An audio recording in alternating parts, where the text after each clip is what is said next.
आज हम पढ़ रहे हैं विशेषण। तो सबसे पहले विशेषण की डेफिनेशन देख लेते हैं कि विशेषण होता क्या है।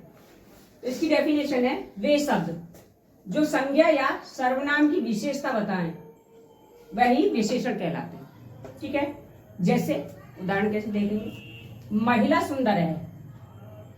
तो महिला सुंदर है तो अब इसमें विशेषता किसकी बताई जा रही है? महिला की। तो महिला हो गई आपकी विशेष है, ठीक है ना। और महिला की क्या विशेषता है, गुण क्या है उसका? सुंदरता। यानी कि विशेषण क्या हो गया उसका? सुंदरता।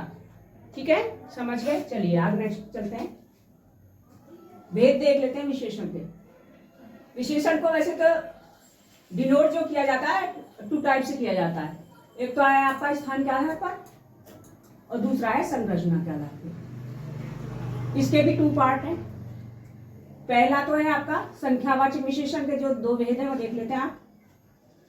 ये होता है निश्चित संरचनात्मक और एक आपका निश्चित।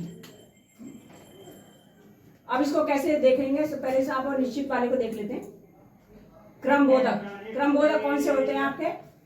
जैसे कि जिसमें आ जाए पहला, दूसरा, तीसरा, चौथा, पांचवा, ये सब होते हैं क्रम। क्रम चार है ना, 1 2 3 4 5। फिर आया आवर्ती बोधक। ये कौन से होते हैं आपके? 2 गुना, 4 गुना, 5 गुना, 3 गुना, ये सारे आवर्ती बोधक। आवर्ती हो रही है ना इसमें। फिर है आपका थर्ड नंबर पे समुदाय बोधक। 3, 4, 5, 6, 7, 8 इस टाइप की जो चीजें आएंगी वो समुदाय बोधक में आ जाएंगी।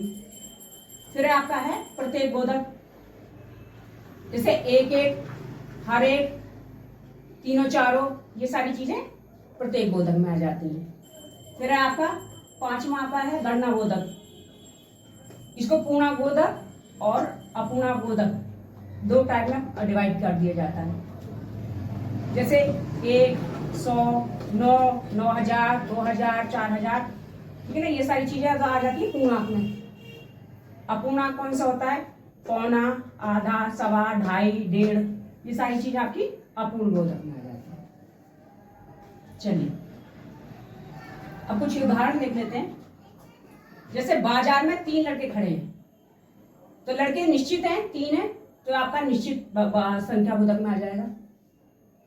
बाजार में करीब 200 लड़के खड़े हैं, तो कोई पता नहीं है कि उसमें 180 भी हो सकते हैं, 200 भी हो सकते हैं, 150 भी हो सकते हैं, तो अनिश्चित बोधक में आ जाएंगे। अब सार्वनामिक विशेषण देख लेते हैं किस टाइप का होता है। वह कुत्ता मेरा है, तो ये सर्वनाम हो गया, ठीक है ना। अब नेक्स्ट देख लेते हैं, कोई व्यक्ति छत पर खड़ा है। तो कोई व्यक्ति है, कौन है हम नहीं जानते उसे, तो अनिश्चित है, ठीक है ना, ये इसमें आ गया। फिर देख लेते हैं आप, ठीक है, ओके, थैंक यू, आज के लिए इतने काफी है गाइस। अब हम पढ़ रहे हैं हिंदी विशेषण वाला सेकंड पार्ट। तो यह है गुणवाचक विशेषण। तो गुण के आधार पर इनकी विशेषता बताई जा रही है। जैसे सबसे पहले गुण देख लेते हैं। गुण कौन कौन से? दयालु, ईमानदार, भला, अच्छा, शांत, सत्यवादी, शिष्ट और श्रेष्ठ। ये सिर्फ व्यक्ति के गुण हो गए, तो इनके आधार पर इसकी विशेषता बताई जाएगी। दोष के आधार पे झूठा, बेईमान, लालची, कंजूस, बुरा, जहरीला, डरपोक और गंदा। ये इसके अंदर जो भी दोष होंगे उसके आधार पे उसकी विशेषता बताई जाएगी।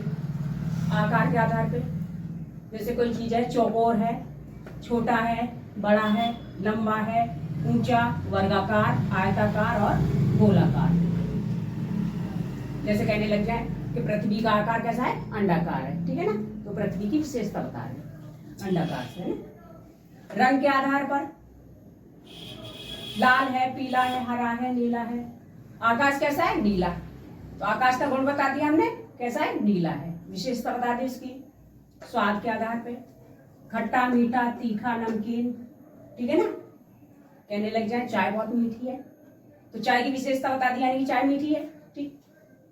समय के आधार पर मासिक, दैनिक, साप्ताहिक और वार्षिक। इसको भी ऐसे देख लेंगे, जैसे कि बच्चे कहते हैं कि हमारे मासिक एग्जाम चल रहे हैं, है ना, या मासिक टेस्ट चल रहे हैं, तो वो विशेषता बताते हैं मासिक की, ठीक है। दशा के आधार पर जवान, बूढ़ा, युवा, तरुण और किशोर। तो यह व्यक्ति की विशेषता बता रहे हैं कि किस प्रकार का है। स्पर्श के आधार पर कोई चीज है, जैसे मुलायम है, कठोर है, खुदरा है, ठोस है और द्रव है। फिर आपका संज्ञा संबंधी देख लेते हैं, विशेषण कौन कौन से हैं। जैसे मुंबई है, बनारस है, वाराणसी, लखनवी और जोधपुरी।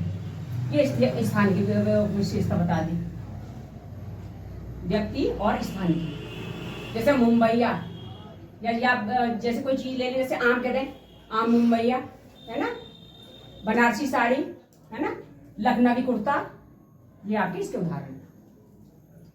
विशेषण की अवस्थाएं देख लेते हैं। पहला है मूल अवस्था। मूल अवस्था कौन सी होती है? जब किसी से तुलना न की जा सके, वो अपने मूल रूप में रहे। जैसे कि नीम कड़वा है, तो नीम की जो है कड़वाहट के विशेषण वो विशेषता बताई जा रही है इसमें। कहते हैं उत्तरावस्था, सेकंड पे, जब तुलना अन्य से हो, जैसे करेला नीम से भी कड़वा है। नीम तो है ही कड़वा और करेला उससे भी कड़वा है, ठीक है ना। तो दोनों की विशेषता बता दी। फिर आपकी उत्तम अवस्था, इसमें क्या है? जब तुलना सबसे की जा सके, बहुत सारे लोगों के साथ की जा सके। जैसे राम सबसे ईमानदार है ना, राम सबसे ईमानदार है। तो ये राम जी के बारे में विशेषता बताई जा रही है, सबसे इसकी मतलब तुलना की जा रही है ना। ये okay, thank you very much.